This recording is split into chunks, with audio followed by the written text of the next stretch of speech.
حياك الله استاذ خالد، شلونك يا استاذ خالد؟ شنو رايك بجورة قبل او جورة هسه؟ من يكون احسن؟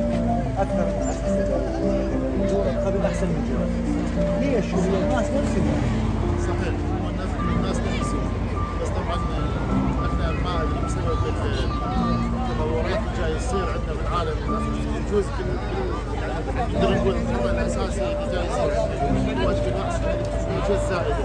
الناس هسه ما تطلع من بيتها مو مثل قبل جاره يحتاج جاره يتواصل ويا جاره بشكل اكثر، جاره اذا يحتاج شيء هو يغطي عنه بشكل مباشر. هسه لا، كل واحد تليفونه ومقاله وبيته لا يطلع لا يمشي يوصل جاره، يسمع الجاره مشكله ما يوصل له.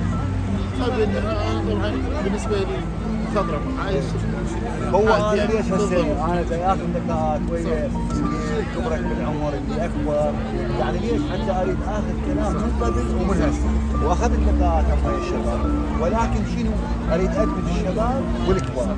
يعني انت قلت ذكرت قبل قلت انه التطور اللي غير، يعني شاف الحكي شو التطور خلي الواحد يتقدم لو يرجع لورا. هو المفروض احنا نستغل التطور استغلال صحيح. يعني احنا هسه ابسط شيء صار عندنا، حتى لو صار عندنا يعني نفترض مناسبه معينه ما راح ندق الباب نطلب من عنده تفضل عندنا المناسبه مالتنا، لا نروح ننزل بالنقال رساله شرف الحضور، لو يجي لو ما يجي مو مهم.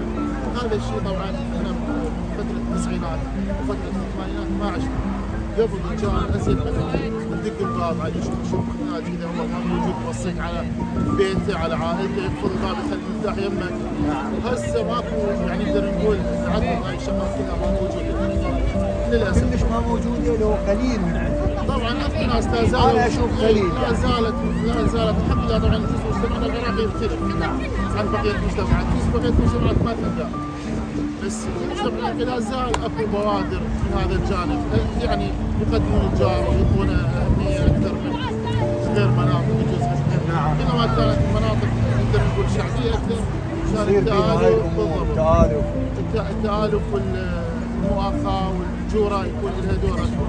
انا قبل شوي اخذت احد الرجال يعني شيء يعني ذكر لي مثل ما تفضلت، قال يمنا ناس قال صابئه او مسيره، قال يخلون يمنا جهادهم وراحوا سافروا اربيل والسليمانيه بذاك الوقت، يحلف يقول 6 اشهر فقط اطفالهم عندهم. صحيح زي ما يعني طبعا لا زالت عند البعض موجوده، ولكن ربما يجوز الشباب هذا الوقت ما يحسبون هذاك الحساب، يعني اللي يريد يسوي له شغله ما يقول هذا جاري، لا بالعكس يجوز يستغل الوضعيه بشكل سلبي للاسف. هذا الشيء طبعا المفروض كل شخص يميل عليه، انا من المفروض وياخذ نظر انا متاكد حتى الشباب اللي ما عندهم هاي نقدر نقول فقره الجار ودوره، لازم يعني الاب يضغط عليه ويحاول يعمل اسس العراقيه الاصيله.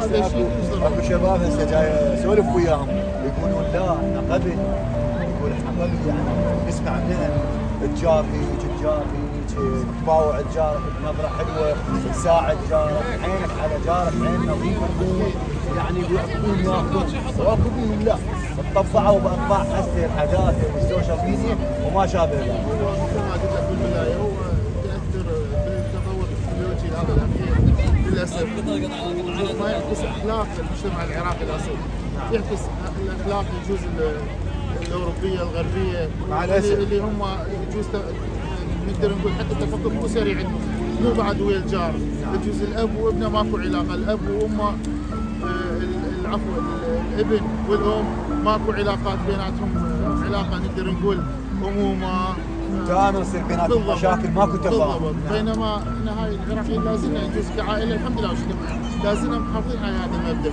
ولكن يجوز ويا الجار بدات تقل للاسف. بما انه انت مخضرم وعايش الزمن عايش الزمن قبل زمن هسه، اريد من عندك نصيحه للاخوه للشباب اللي ما يعرفون حق الجار وحتى طبعا مثل ما وصل رسولنا الكريم صلى الله عليه وسلم بان الجار هو قبل الدار، فاحنا حتى وصى النبي صلى الله عليه بالجار اكثر مما وصى، يعني حتى كادوا ان يعتقدوا بان النبي بمعنى الحديث انه سيورثه لهالدرجه. فعلا صح.